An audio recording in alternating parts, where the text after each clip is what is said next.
What he's most well known for is his clutch box. Now, the clutch box here is, this was made, I'm going to angle it a lot so you can kind of see the beveling in it. That way you can kind of see the seams, which are perfect.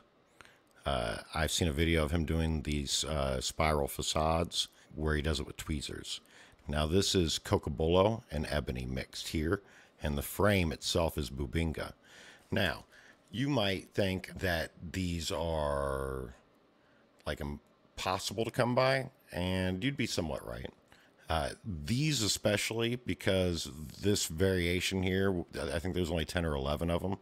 The story goes is that, and you can see the other sides here too, this is bubinga on the outside, and I guess there was another run done with bubinga and ebony with teak, maybe? Or maybe it's cocobolo and ebony here and then teak on the outside. I don't know. It's so hard to tell when you look at them all, right? These things are super hard to come by. This variation here, like I said, there was 10 of those, maybe 10 of another. And you got to keep in mind that there was people waiting for these from like the early or 2010s. I guess a bunch of people put in a like a deposit on them, and he hadn't done them since early 2000s with the IPP thing he had done. I think Neil has a version of it.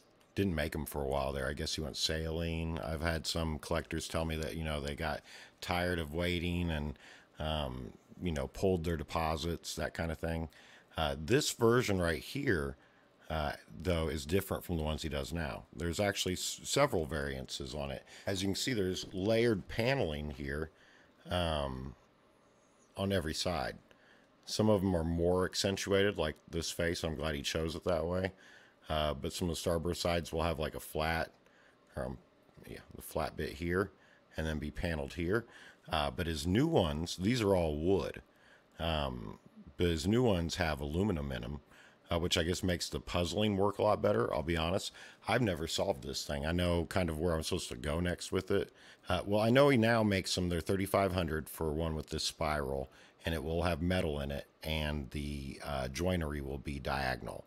So you'll have a flat wooden panel going across each way with a 45-degree angle where they join, which is not quite the same as, you know, how this is done with its panels. So if you're able to get your hands on one of these, like I said, with the cocobolo and ebony bubinga like this, like I said, there's maybe 10 or 11 of them. So if you're able to even find one that someone's even going to be willing to give up, grab it. I mean, you know, this is going to be like one of those history pieces. So, but yeah, that's, I'm sorry, I shouldn't stack them probably. But that's the clutch box from Krasnow. So next we're going to take a look at something else here.